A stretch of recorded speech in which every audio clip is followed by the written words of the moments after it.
Hey, what's up, everybody? Welcome back to Spear Factor. Today we have a young man from Jupiter, Florida, Nick Bailey, who's you've probably seen him on like TikTok or other social media stuff where he's just you can tell he's, as Shrek from Noob Spearo would say, frothing over spearfishing. Um, yeah, and that's why I wanted to have him on a show because he represents a new generation of younger divers coming up. So, Nick, welcome to the show. Stoked to be here. Yeah, it's good stuff, man. So you were saying you're doing the show right now from what's it from a spearfishing shop? So I'm at Exhale Spearfishing, which is like 2 minutes from my house. And he just opened this shop last year. He's actually redoing a couple things. He's taken out this whole wall, and it's a pretty sick shop. It's like probably one of the only spearfishing shops local. He got all the wetsuits here, some sick antique spear guns, double barrel, the winged rife, and then he's got a SMG spear gun. But it's pretty sick. Oh, that's cool, man. So like to tell us a little bit about your background as far as the diving aspect. Like, did your dad dive? And well, I mean, I guess first you've done a lot of. I saw you with Ryan Myers. I mentioned before we were recording. I saw you with Ryan Myers diving. So um, you definitely Ryan is a absolute beast of a diver. So Yeah. imagine you're for such a not for such a younger age, but just such a newer, I guess I could say newer, but you said a younger age, you've you must have left a pretty good impression on that guy if you're diving with him. So how So yeah, go how ahead. everything kind of started was like my dad, he grew up diving. They when he was a kid, they took a sailboat over the Bahamas for 4 months, and that's like where he started to learn how to dive. And ever since, we've just been going over there and just doing tons of spearfishing. And eventually, I just got really into it. I would always come into Florida Freedivers when I was a kid, and actually, that's Eric, who is right here. He managed Florida Freedivers for 4 years, worked there for 5. And when I was a kid, I would always just go in there and kind of pick his brain for some cool stuff, and just really got into it. And after a while, he would always joke about like, oh, well, maybe one day you're gonna have to work here. And when I turned 14, the day I turned 14, I brought over a resume, and I got hired that weekend, and I worked there for a year and a half. And that's where I met so many people doing that. That's where I made the biggest amount of connections and just learned so much from everyone. And just working in a dive shop like that, you learn so much and you get it super into it. I loved it. It was great. Well, I think along the lines too, like everybody has their own little way of tweaking equipment and doing things that and also that they've got passed on to them from older people or whatever it is. But there's more than one way to do things, but it's always like there's pros and cons to everything. But you just get this, like, it seems like you'd get this just vast knowledge of everything, take it or leave it, but you're learning so much, and everybody rigs their stuff up differently. And why do they do this? I do this way for this kind of diving, or vice versa, or whatever it is.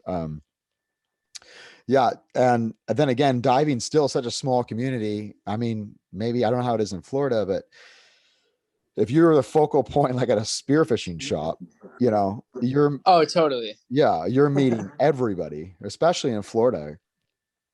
Oh yeah, no, 100%. I was meeting pretty much everyone like that you see getting big fish, or that they're a good diver. They would always come in, and eventually I just was kind of like the little Grom of the shop. And that's just like people would walk in, and I would always try to be super nice to them and stuff and learn a lot of stuff. And eventually I loved it. It was great. And I've just kind of taken off. I've been diving ever since I was like 10 years old. So what was your biggest like aha moment, like working in the shop, or just like or just diving in general early on when you were starting? Like, what was the biggest like, oh, okay, or wow, that was the best like piece of advice I ever got? That is honestly probably diving with Ryan at one point. We had a bunch of stuff happen where we realized that it was a good idea to take a course, right? So we were already talking about, just like Ryan was like, yo, we need to get over to the Bahamas. And I was talking to him about it.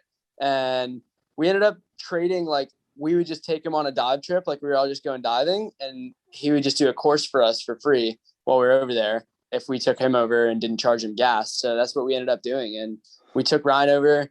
I did a course. I was 14, and it was really good. It was super eye-opening about how serious freediving is and how you have to be really careful and all these different things. And I learned a ton. I went from diving like 50 feet comfortably in the before the course to like in the course I like hit 85, and I could have gone a lot deeper. I was just scared.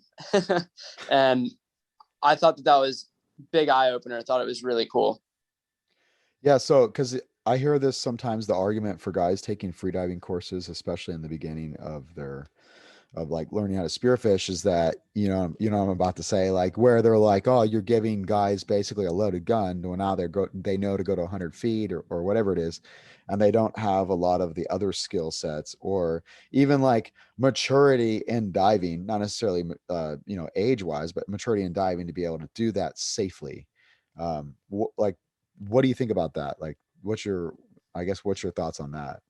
I definitely think that is such a big change to just go from straight freediving, like taking a freediving class, to go immediately into spearfishing and thinking that you need to go deep immediately. Like a lot of people will take a class, hit 66 feet, be like, oh, I was super comfortable, and then see all these YouTube videos online of all these guys who have been doing it for years and years and years and be like, oh, they lay on bottom at 60, 70 feet. I need to go do that. That's the only way I can shoot fish. But really, they need to take their time and work their way up the chain like everyone else. No, that's a good thought. And the other thing is too, like, I think for younger guys that might see that, um, they may seem very detached from the fact that people do die doing this. Like, it'll never happen to me and all this other stuff. And the longer you've been doing it, like, you see very much so, especially as the sport has like kind of grown up in the last few years. There used to be like 10 degrees of separation from someone passing away, and now it's like one. Or like, where you understand, like, wow, I knew that guy, he died. So I think when newer divers, like everybody says, no fish is worth their life. But more importantly, like, this is actually a real thing. When you start pushing yourself to those deeper limits, like the extremes, like things can, it becomes that People much don't more realize how critical. real it is. Yeah, Yeah. it becomes very critical.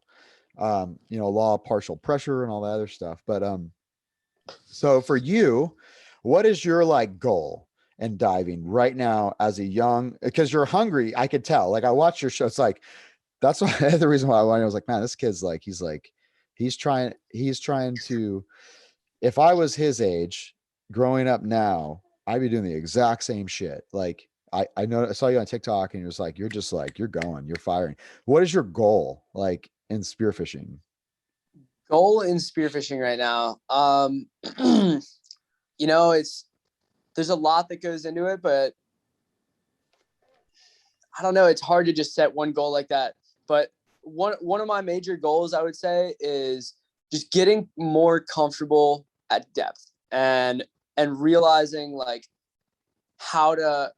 One thing that's hard is like over here we don't have a lot of time to breathe up and get ready to make a drop, because if you miss the drop and it's a 3 or 4 knot current with terrible viz, if you don't drop at the perfect time, you're not going to make it. And if you set up way too far ahead of the wreck, and give yourself 2-3 minutes to breathe up, you're never going to land on it. So just being able to safely actually drop on these spots and get better bottom time is a huge goal of mine for sure.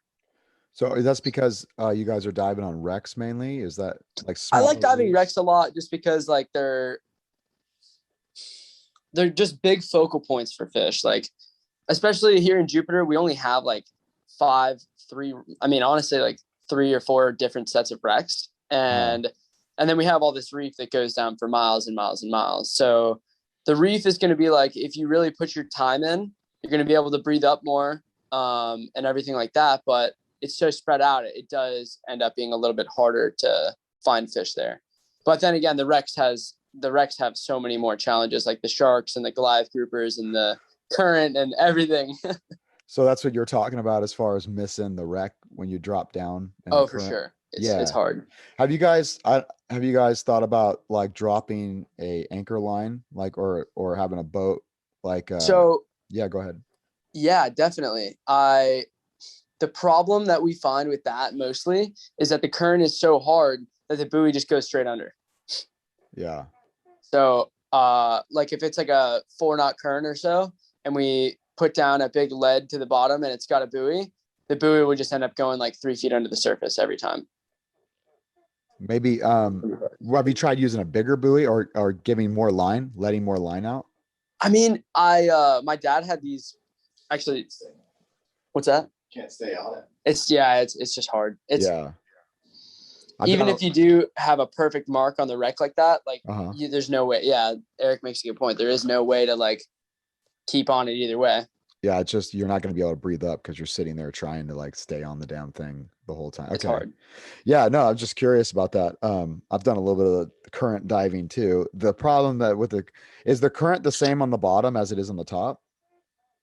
Usually yeah, but like the past couple weeks, it's been complete opposites half the time. Like it'll be lately we had a big cold water upwelling from I think they had like some hurricane coming off of Africa or something, and we've had a big cold water upwelling. So the current has been weird on the bottom, super cold. Like the surface, I'm not even wearing a wetsuit lately just because it's been like ridiculously hot.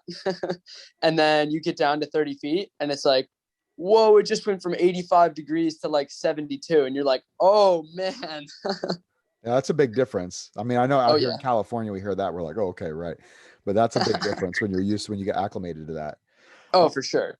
Yeah, no, the reason why I asked that is because I remember the first time doing like a really like 5 knot current, like a really strong drift for dogtooth, I had the bright idea to like drop down on the bottom on the reef because I could see like there was some trevally or whatever and take a shot. And the problem was when the flopper got stuck on the reef and it was a reel, now you're going to lose all your stuff.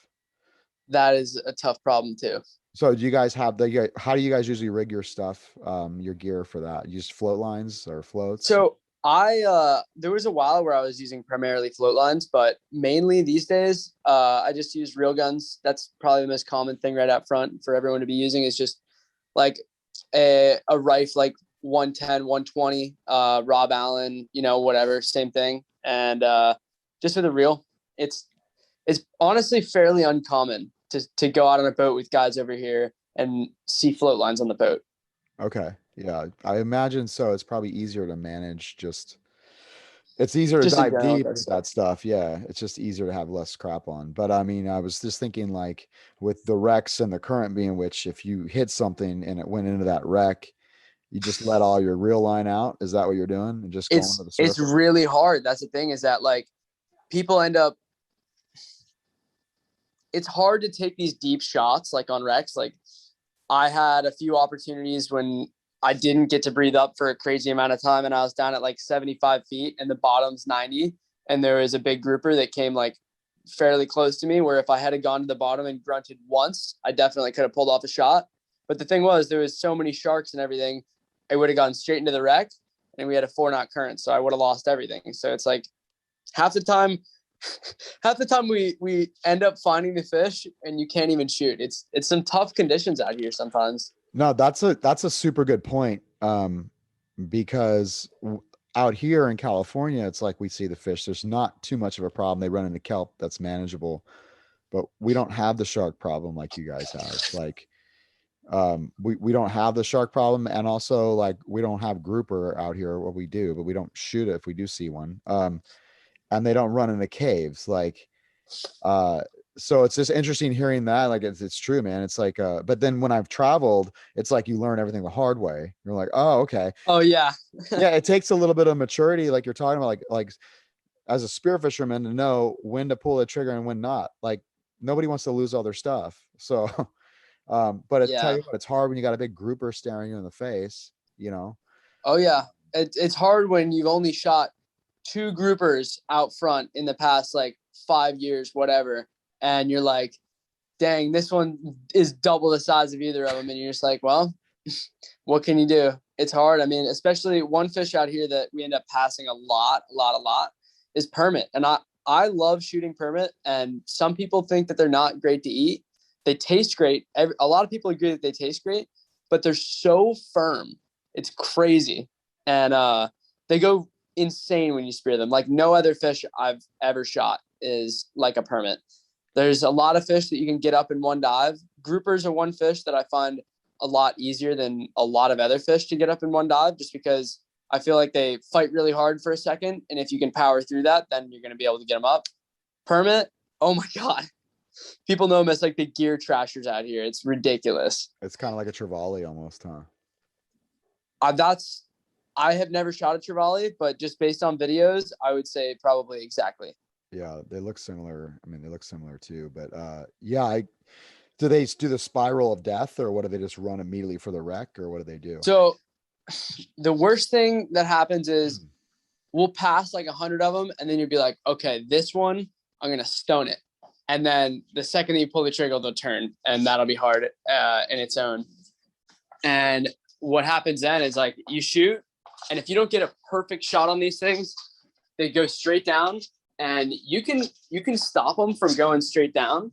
And when you do, they just turn sideways and just like fan, just like that. They just fan.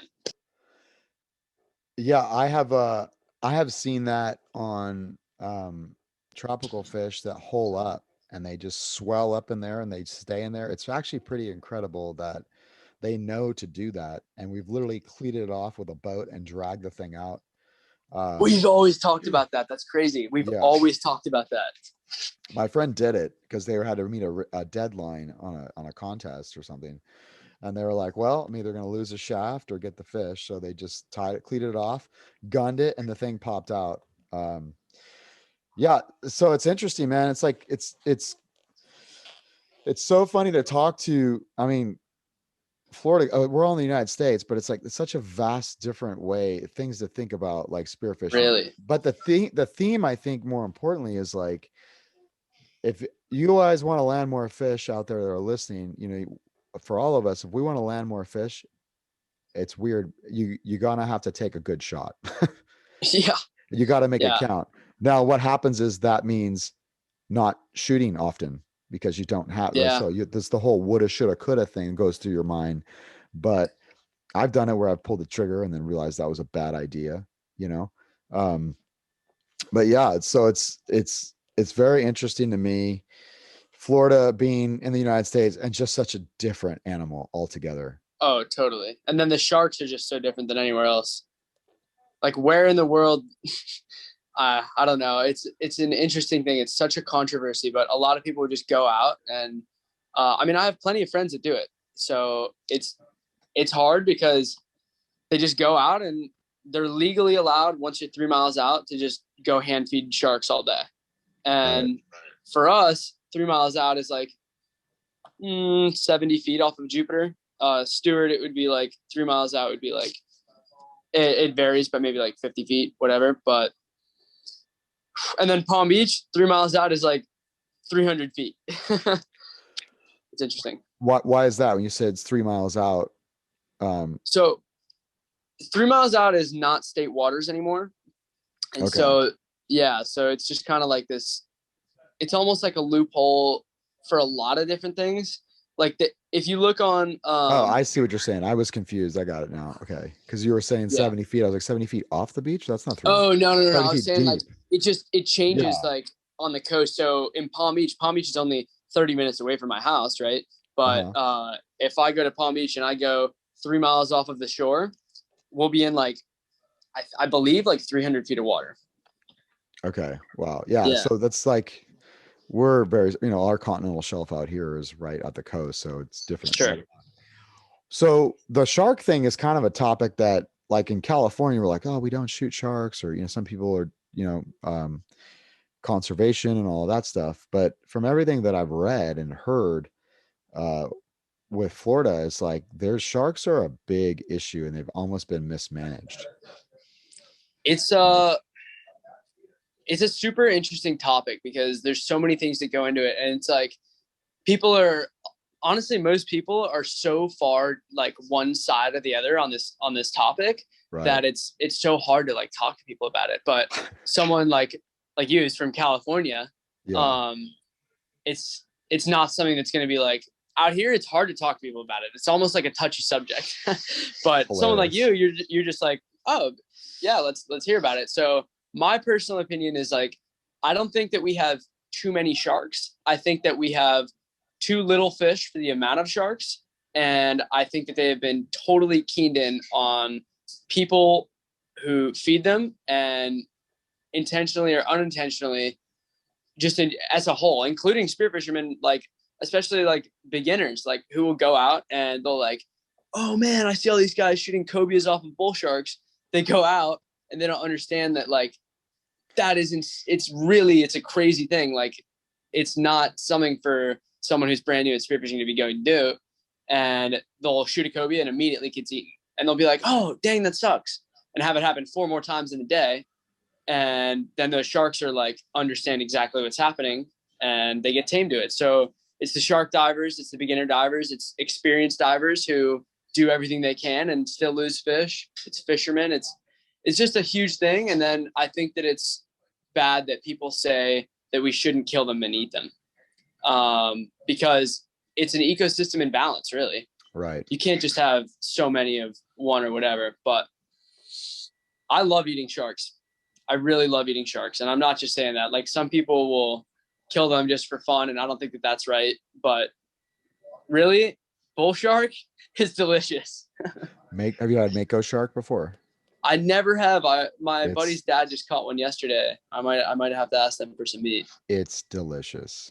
And Really? I don't go out of my way to shoot sharks. Like I don't deal with I don't want to deal with that crap. Like I don't I know guys that shoot like spearfish, like shoot makos. And I'm like, so let me get this straight. Like you're pulling in this thing closer to you that's gonna maul you, like it kill you. Yeah, no, thank you. Guys free gaff big makos and stuff like that. And they say because they're such top predators, they're like 10% of this food chain. So if you take out a portion of that 10%, it's a bigger chunk, you know. But Yeah. I don't, you know, a lot of people like look at things black and white. And it's all situational, I feel like. And it's also like it depends on where you're at in the world. And Oh, 100%. like, Sharks as a whole versus sharks in Florida are yeah. very different. Yeah. And the other thing is like, yeah, nobody in like really in the grand scheme of things, nobody enjoys, you know, killing an animal for the most part. I mean, but you got to eat. And then the other thing is like, what you said about the conditioning part, like the animal trainer side of me is like, because these, you know, train animals, it's like, Oh, okay. yeah, they don't, it does not, they learn real quick, even with their Oh first yeah. times. Like as soon as you pull the trigger and you miss, even there they come, you know. Um, Yep. they know that. And so like the fact that like there people are allowed to feed sharks too is just insane to me because Yep. you're now associating people with food. So that's a problem. Yeah, it is.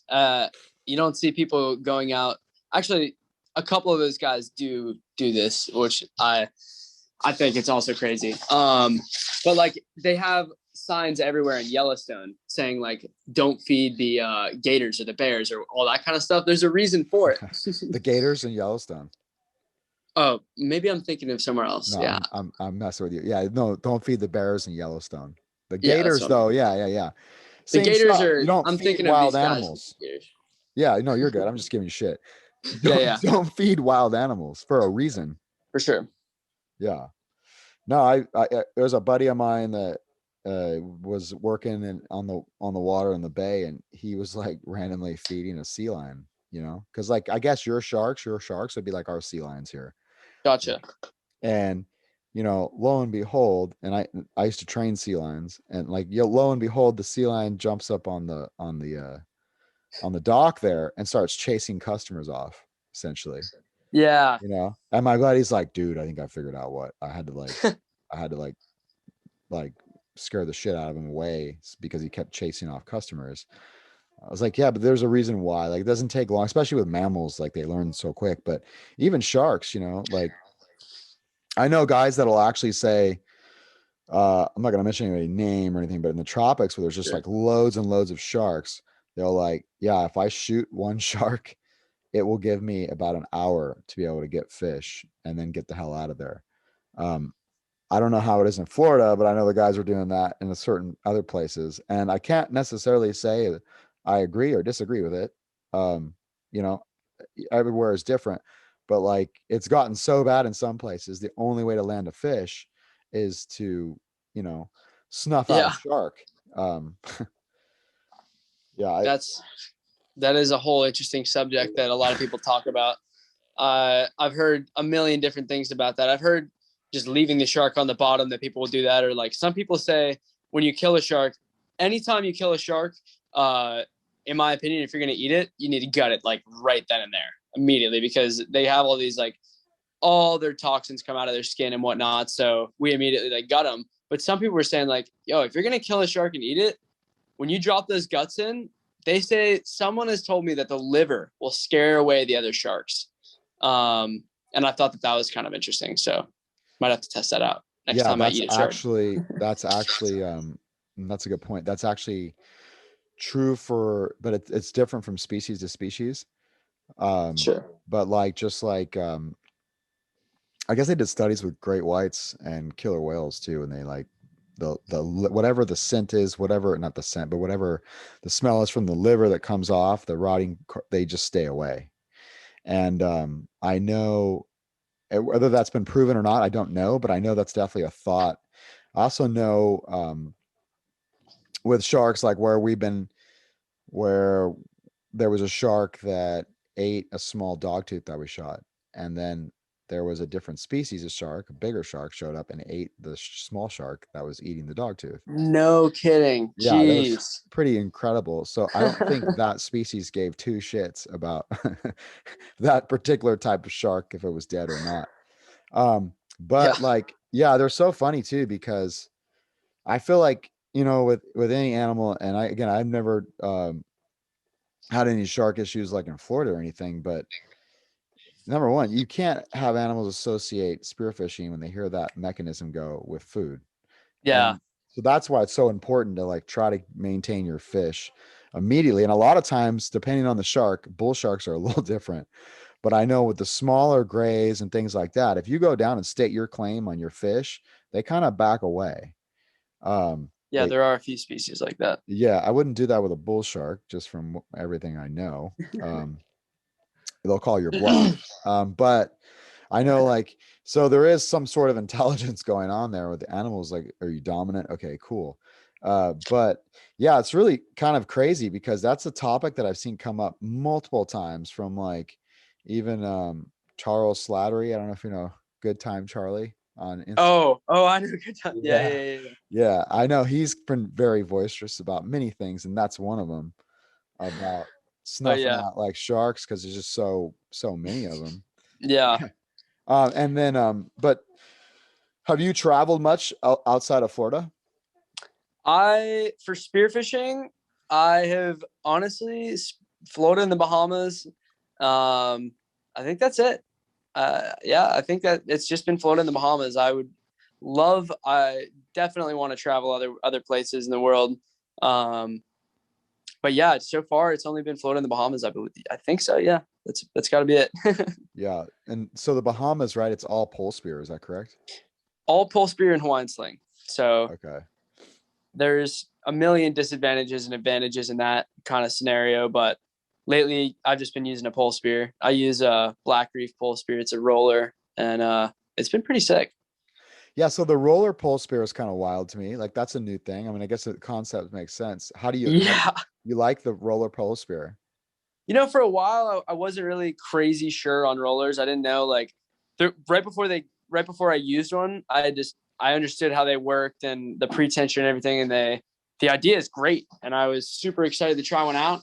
And then I tried one out for a little while, and it takes some getting used to compared to a traditional pole spear. Like probably the only big disadvantage that I've found is it takes a second to get your hand in the roller pocket because it's not 3 feet up the pole spear, it's all the way in the back.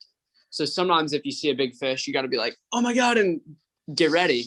Now, these days, I've been doing it for a while, so it's no big deal and I don't have issues with it. But in the beginning, oh, for sure, I was like, what's going on here? But they have some crazy range.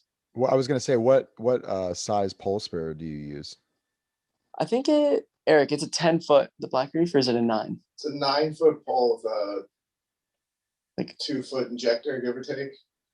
Okay, so like Okay. Close to the 11. 11-foot range. Oh wow. Yeah, that's a beast. Yeah. It's a 9-foot pole is what it's Yeah, considered. 9-foot pole, and then with the like 2-foot injector. Okay. Right on. And so with the like as far as the Bahamas, right, with it's so clear there is what Yeah. everything I've seen. Does the fish like do they typically stay away? Or are you guys like or are you just with grouper, are you guys targeting mainly grouper when you go there? That's definitely what I don't know, it all depends what you're trying to do. And the groupers, if you go out deep, you're gonna find groupers. But also if you go out deep, there's sometimes more sharks. It depends where you are. But it's kind of a whole different scenario. Like when you're going and shooting hogfish and muttons in 20 feet of water, it's like stick and move and stick and move and stick and move. And sometimes you're out deep and you just drift for a while. You find a grouper, you shoot it, and then you're like, oh geez, I just shot a grouper in 60 feet with a 2 or 3 knot current. And you're like, and I've got him on a pole spear and he's in a hole. It's going to take a while to get him out. So walk me through that process because I'm dying to know, like for you guys, did you have little things that like I'll walk you through you my last post one. I a- posted a yeah. TikTok on it, and I think it does a good job at explaining what kind of goes into shooting something like that. That ended up being crazy lucky with how fast we landed that fish, but I've been stuck for like hours at a time on other ones. But basically with that fish, we hopped in at one of our previous spots that we had hit earlier in the day, and we were just like, there was a ton of grunts around and all these little tiny bait fish on the bottom, and it looked like there should have been big predators around. So we were like, you know what, let's get back on there. We didn't see anything earlier. It's a little later in the day. Maybe these things kind of got out of their holes and they were ready to be eating some grunts, whatever. So we got there, and immediately I stuck my face in the water and I saw a 35-pound grouper, and I was like, oh geez, this thing is nice. And I did a decent breathe up. The current wasn't bad. We got there at slack tide, so I was excited about that. And I got down to the bottom. I accidentally turned my GoPro off instead of on. And I started just grunting and dusting. And he looked at me from about 20 feet away. And with a pole spear, your range is around, the pole spear itself plus whatever you can kind of get out with your arm. So that's kind of how far you got it, or at least with my pole. I've been I pretty much like throw the pole spear at the thing. It's essentially like it's such an interesting thing. You got to do it without spooking them, and you got to know when to take the shot. And these fish in the Bahamas, you can end up really understanding their behavior a bit better, just their natural behavior when they're not introduced to predators like people. Like, because all these fish, they don't see people insanely often. But in Florida, sometimes you just look at a mutton snapper and it's gone. And then with the experience in the Bahamas, it kind of gets you to be a better local diver around here, at least in my opinion, after a while. But anyways, with that grouper, he came in, he looked at me, and the second that I made any slight movement towards him, he immediately went in a giant cave system. And I went back down with a light, looked in the hole, and we were in like 60 something feet or 55 feet, whatever. And I look in this hole, and it just opens up to the size of like a football field. I was like, oh, okay, that's gone. And we ended up seeing him poke out of a few other holes, and he went into this massive ledge that went back like 15 feet or so, maybe more. And then it went in and took a corner, and I had no idea. So I just breathed up. I went down, and I'm looking in this giant ledge. I look to the right, see a big parrotfish, and I got excited for a second, thinking that it was him. And I looked to the left, and there's just a gap in the ledge that just went a bit further back. And so I went all the way past my fins and kind of turned into the right and just took the best shot that I had. And it's sketchy, really, because you think like you have to have really good buddies who are watching you. The sharks can be really bad. And then nobody wants to lose a pole spear. So I didn't have my belt reel clipped on because shooting with belt reels in holes can be scary. So just came up, and I had the idea to put a float line on there. So my dad came over. He was driving the boat at that point. He gave me the float line, and I found the pole spear, and I put the light right on top of the ledge where that was. So my buddy went down. He clipped it off, and then he's like, oh, let me just take a dive and kind of assess the situation, see if my injector rod's bent or see if the fish has any places to go like crazy deep in this hole. And when I went down there, sometimes like when the groupers turn the corner and your slip tip is stuck, you'll pull and you're not feeling the fish. You're feeling the rock against your pole spear. So there's like nothing you can do. Or not nothing you can do, but there's just, you can't just pull like that essentially. So I started pulling and I felt that. And so I turned it a little bit and immediately this thing just starts going nuts and starts coming out. But I was not breathed up and ready to pull out a super green, like black grouper out of there. So I just came up. I was like, I'm not going to let this thing leave the hole yet. And told my buddy, he went down. We've got 3 buddies in the water. He goes down and then I'm safetying him and my other buddies on sharks. So he goes down, he starts pulling the fish out and I'm like, oh my God, this is happening. Like this thing just starts bolting out of the hole and he's just dragging my buddy all along the floor. So we both went down.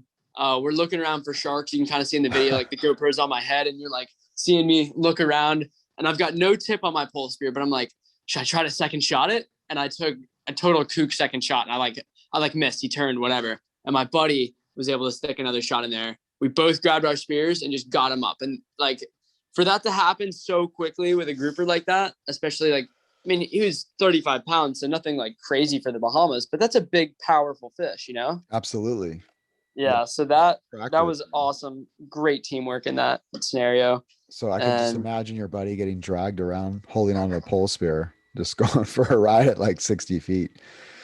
You'll see it's in the video. It's in, I haven't really been posting much on TikTok, just because I don't know. TikTok is just a whole interesting thing in itself. Right. We could talk about that too. Yeah, sure. But in that video, you can totally see him just getting dragged on the bottom. It's pretty sick. So are you guys mainly looking for black grouper when you're in the Bahamas? Is that what you're talking about?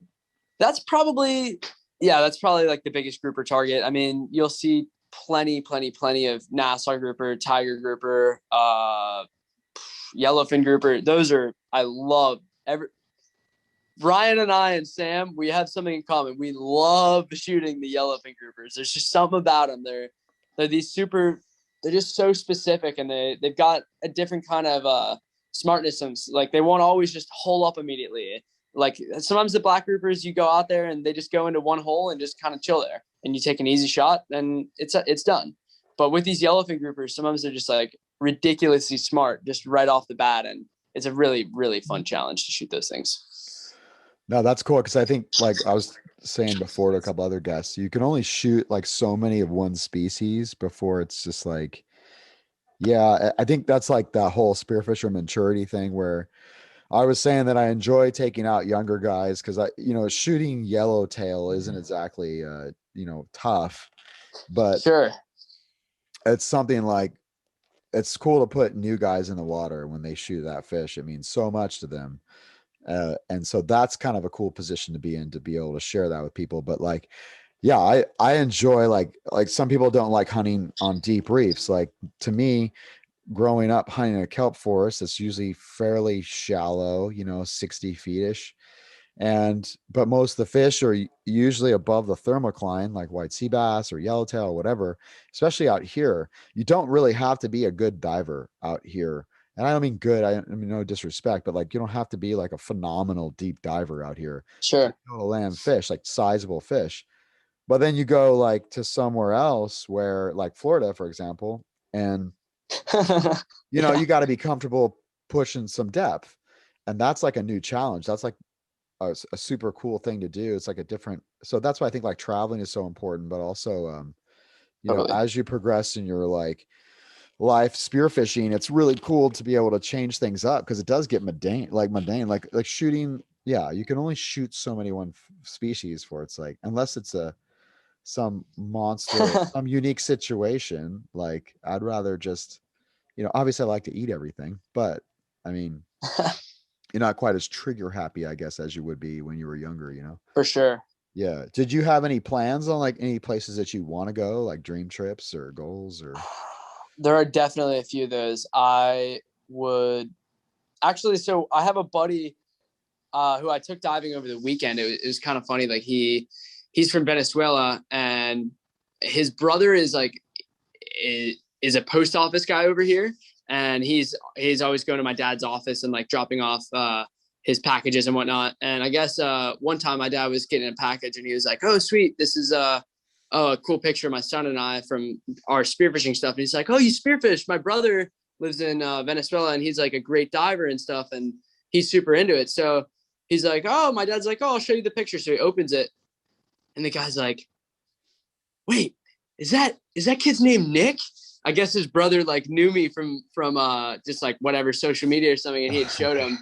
And so his brother was here on vacation this weekend. I think he's still here for a while, and we took him diving, and he told me all about Venezuela, and I would love to go there. They're shooting like 60-pound groupers in 30 feet sometimes. Yeah, I've heard something similar. Same thing. Like, I think that it's a good point. Like, I think, there's so many places that people don't like, they overlook things. Like, it's like, oh, Panama, Sure. Panama, Panama, Panama. It's like, well, there's other places down there that Totally. some places are a little bit more sketchier than others, but they're not commercialized at all. And Sure. they're absolutely loaded. Like, I had the privilege of going places with the military where, like, I was shocked when I put my face in the water. I was like, wow, dude, there's a reason why nobody comes and fishes here, obviously. But this is the byproduct of it, is it's absolutely loaded. Ridiculous. So cool. Yeah. Venezuela sounds really cool. There's a guy, Richard, I think, forgot his last name. I follow him on Instagram, and he's always posting just monster pargo and like big Those are so snapper. sick. Yeah, it's so cool. All right, well, so you mentioned social media as far as TikTok, Yeah.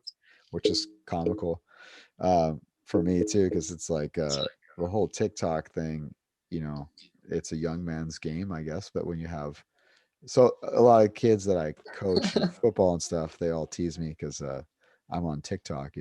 Oh yeah, But yeah. yeah, you tell them you do all these dances and stuff. It's great. But so whereas like, what are you trying to do something with like Ryan, how Ryan has got his YouTube channel going? Are you trying to do something like that as well? So, I have dropped like one actual like vlog YouTube video, and it kind of sucked. It was like, I mean, it took me a long time to edit. So like the editing was mediocre, not terrible, but it was like hard. I didn't have a ton of footage from like talking on the boat and whatnot, but I really wanted to drive out a first video. So I got that out. I got tons of positive feedback, and like everyone just telling me like what I should be doing and whatnot. And I probably went out 10 times now since then, trying to just purely make a YouTube video. And it has not worked once. Every single time it has been a bust.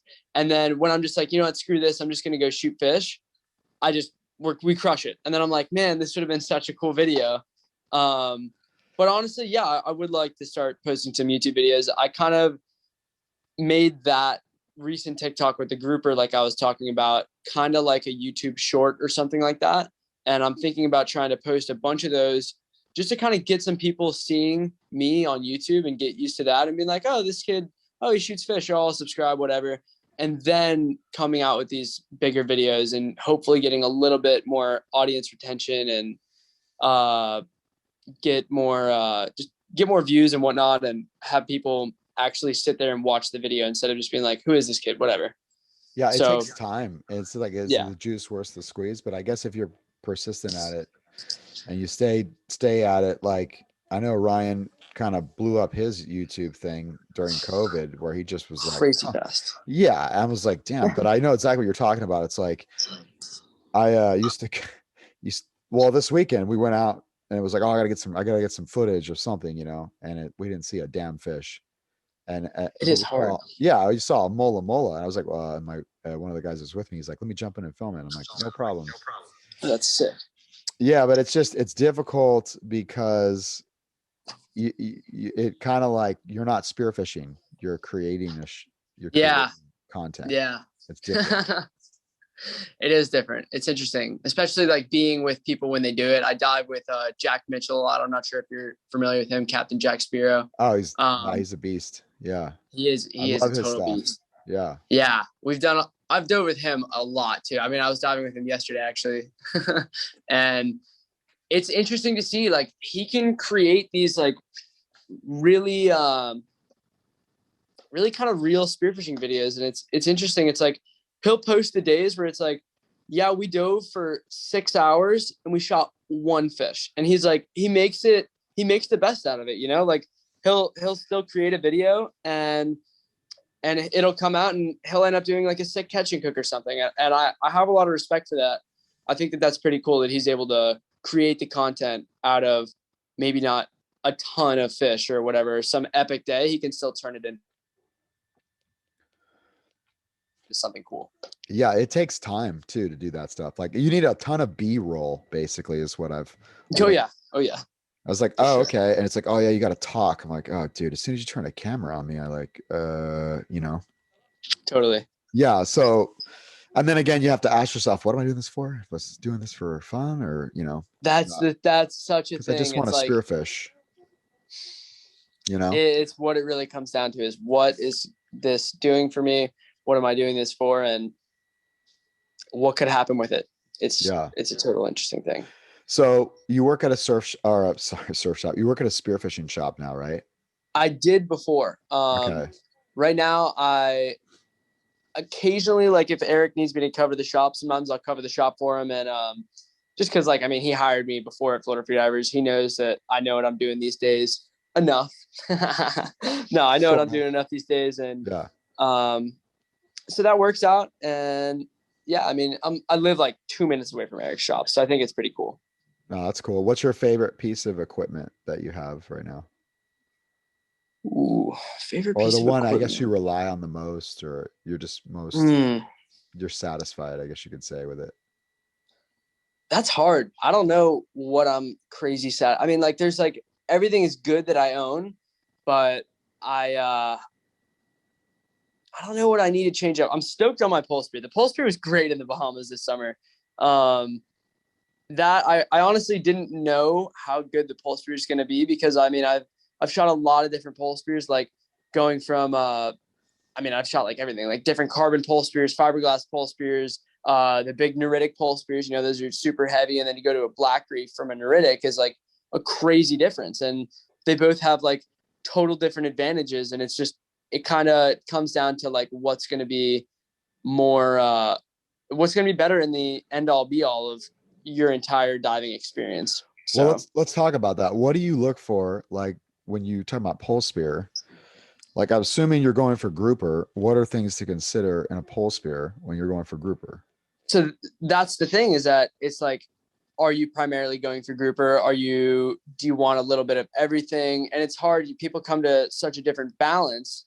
And so, I mean, like, I've seen, when I grew up and I was using the Neritic pole spears for a few years, like, those things do pack an insane punch. I will always give them that. Yeah, they're You can heavy. shoot a grouper in a hole, and it's like, you're shooting them with like, with like Right. 10 pounds. It's like, that thing, it has a total punch, but then taking the longer shots on muttons, it's like, it's a trade-off. Like, you're not going to be able to take Right. crazy long shots at pole spears like that. It's speed versus power, essentially, right? Like, and then Speed versus penetration, power. right? And then rollers are in the play, and it's like, so what's this gonna do, and that. And so I don't know, probably there's a ton that goes into it, but like, yeah, you really do have to look into like, what do I want out of a pole spear? What do I want to be shooting consistently? Do I want to be, I mean, some people even want to be doing blue water stuff with pole spears. This winter, I do have a goal. I really want to shoot a cobia with a pole spear. Now, that is a challenge in itself, because with slip tips, they have so much more torque that if you don't get a cobia up in one dive out here, usually it's gone. It's interesting. It's like, you might be shooting a 30, 40 pound fish, but you have to have it in your arms by the time you get to the surface. Otherwise, there's a very good chance a shark eats it. Right.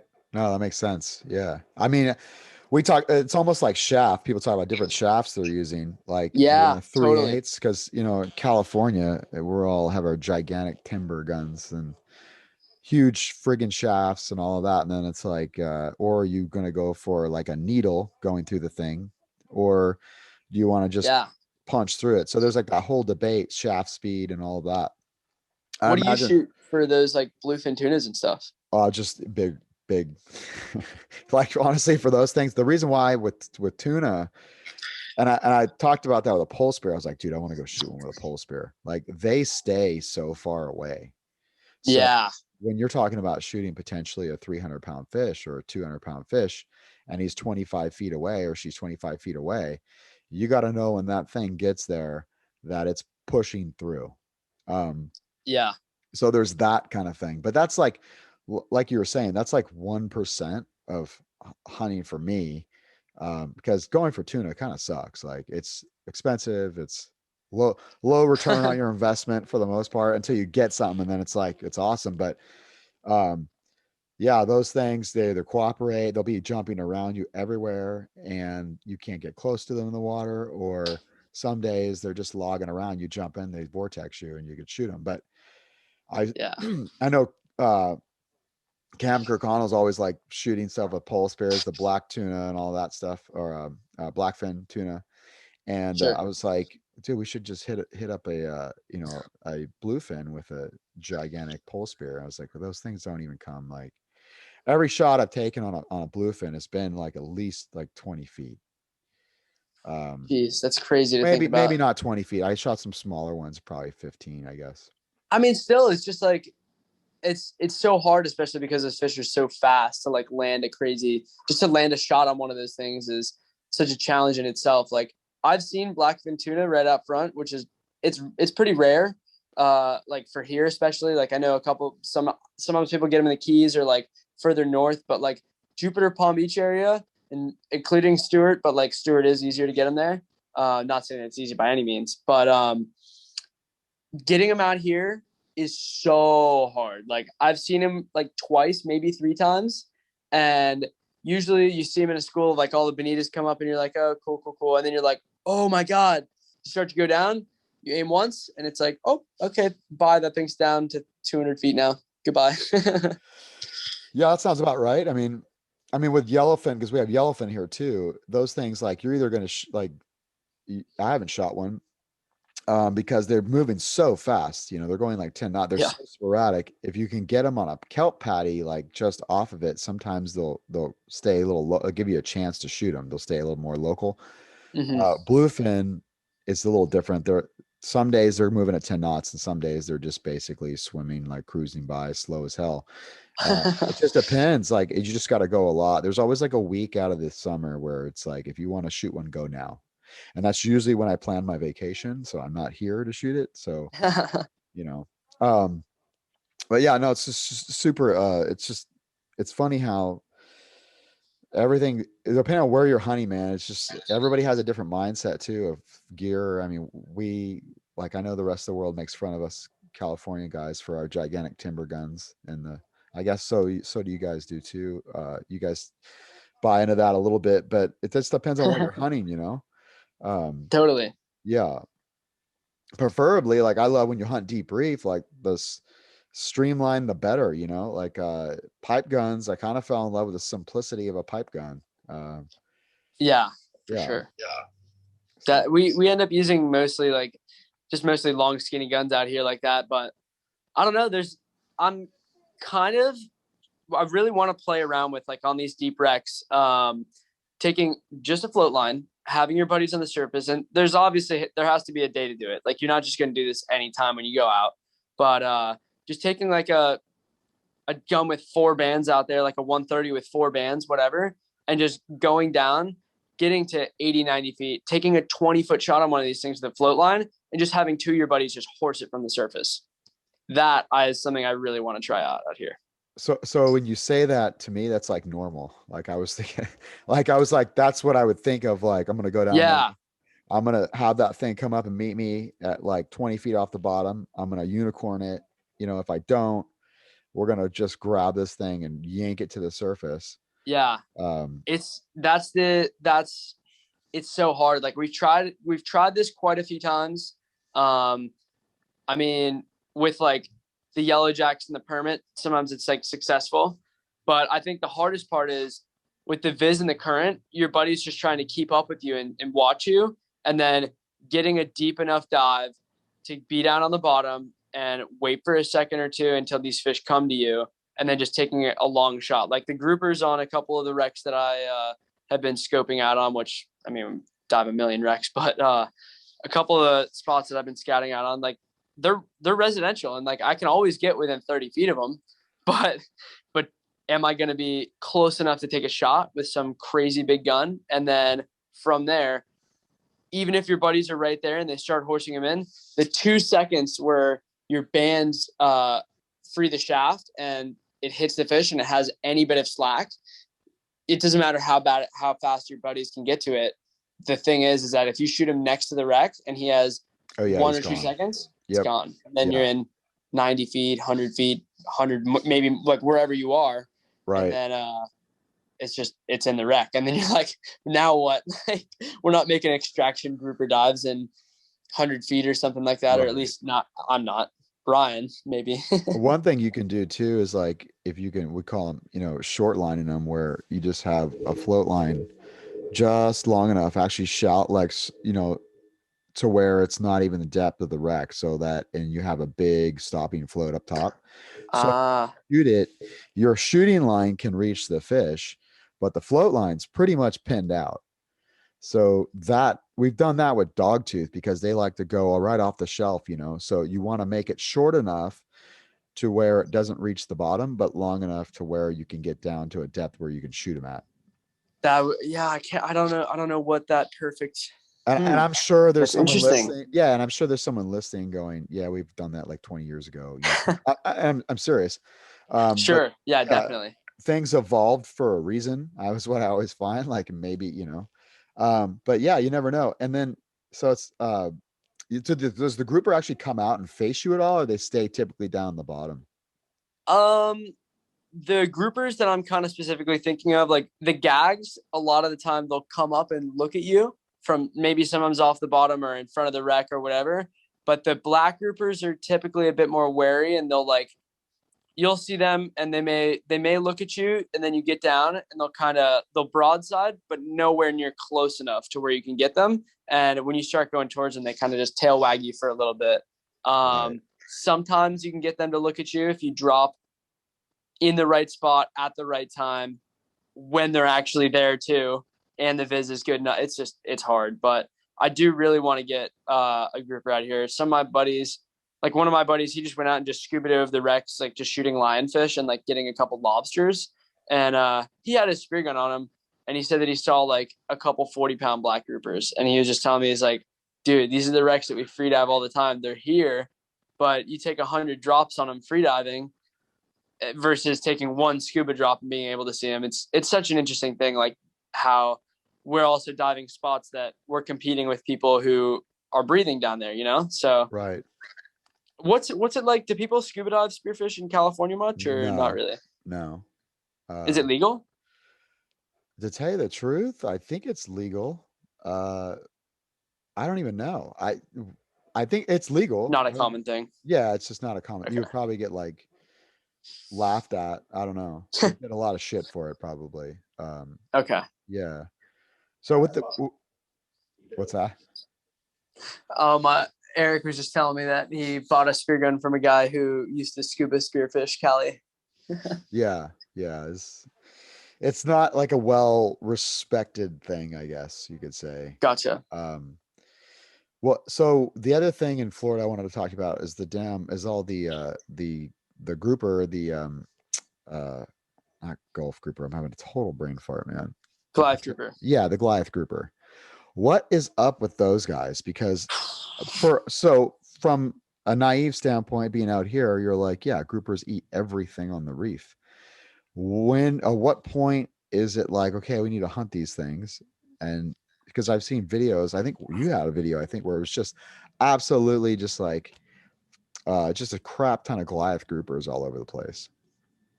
They're everywhere, especially with those guys.